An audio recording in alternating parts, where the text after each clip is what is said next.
Next question. Was the Lubavitcher Rebbe a Navi? Was he a prophet? How can I deny something like that? I saw it with my own eyes. I heard it with my own ears. And there are thousands of us who had similar experiences. We are not lunatics. We're not starry-eyed zombies.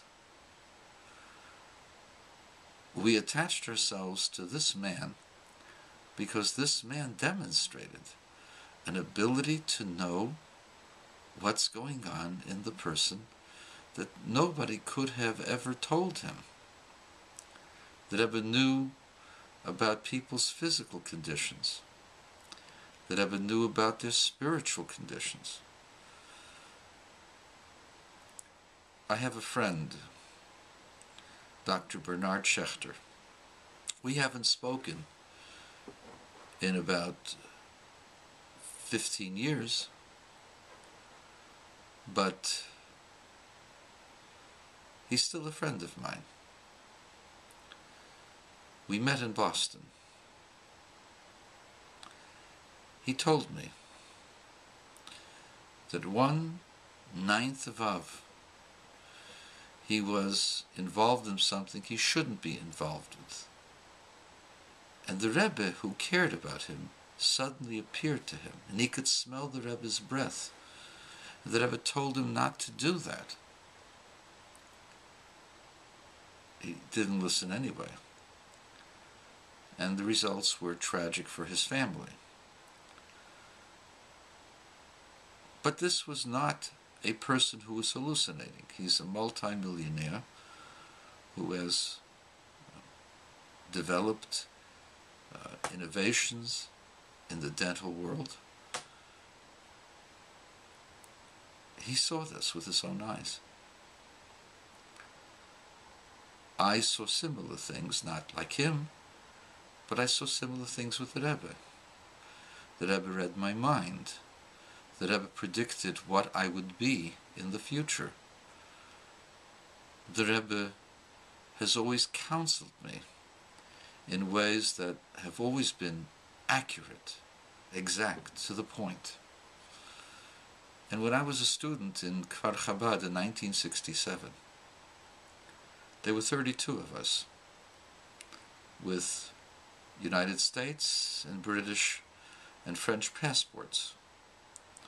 And all of the Litvische boys, and even the Hasidic boys in the other yeshivas, were all clearing out, all going back to the States and to England and to France and to Europe.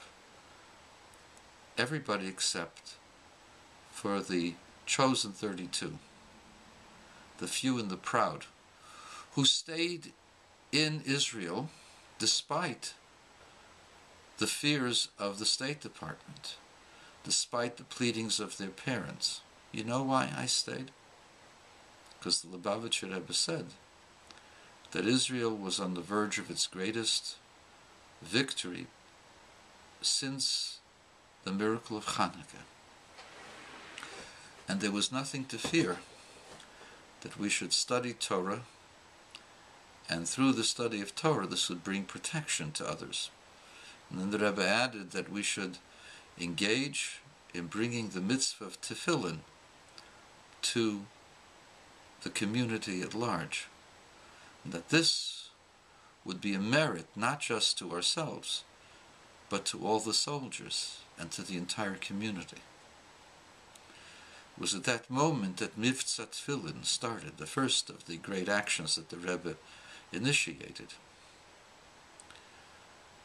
Everybody knows that the Six-Day War was a miracle, but there was nobody who was predicting it.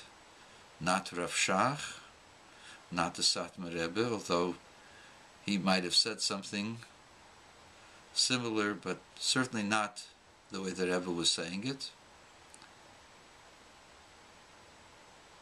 Not any of the Hasidic Rebbes. One of the great Hasidic Rebbes left with his family because of the fear that we would all be annihilated. He had lost an entire family with children. World War II, and he couldn't bear the possibility of losing another family. And so he left with his family. We stayed. Why? Because of the assurance of the Lubavitcher Rebbe.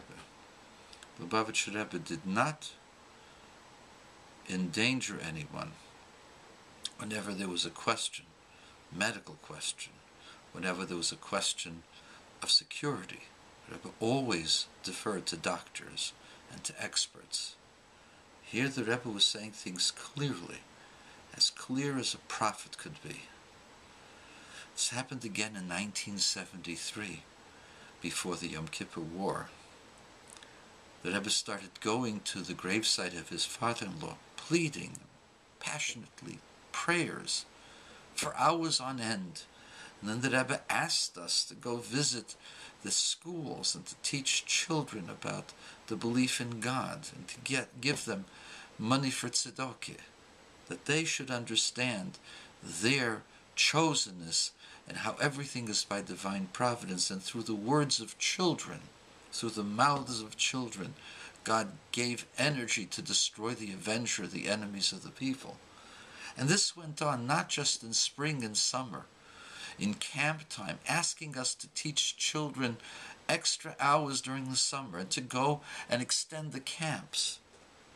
And then begged us during the days of Slichis, and then afterwards, between Rosh Hashanah and Yom Kippur, Aseres Yemei Tshuva, to go to the Hebrew schools and teach the children and ask the children to pray for Israel. And then Yom Kippur came, and before it there was a letter from the Rebbe warning of how there would be an avenger, and how from the mouths of babes God has given strength to prevent the avenger. Nobody understood what he was talking about till the Yom Kippur War started. And the Rebbe was the only one who predicted a great victory after the first few days, where the Israeli army essentially had no more bullets. And the Rebbe, nonetheless, was predicting a great victory. And it was a great victory, had it not been for the gaffes in diplomacy, had it not been for the fear of the angers of America.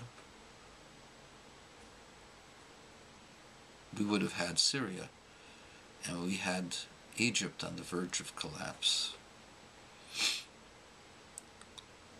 These weren't the only ones. Throughout his lifetime, until he passed on, the Rebbe had predicted exactly what would happen. Even where they criticized most, when the Rebbe talked about the Iraq War, what did the religious Jews in Israel do in fear, cowering from Saddam Hussein? I'll tell you. The Litvisher all shaved their beards because they were afraid that they wouldn't be able to wear gas masks.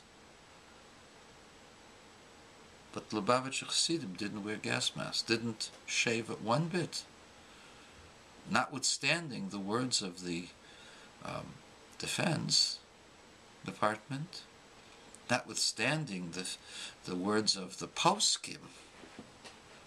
The Rebbe said there would be no gas, and that Israel was the safest place on earth. 39 Scud missiles hit, and thousands of buildings were destroyed, and not one casualty. So you say, well, that's because they had time to run away.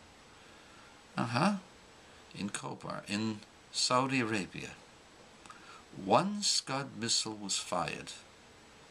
It hit near an American encampment and killed 200 GIs.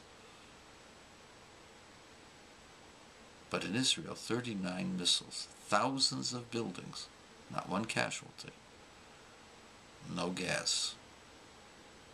The Rebbe said there will be no gas, and Israel is the safest place in the world.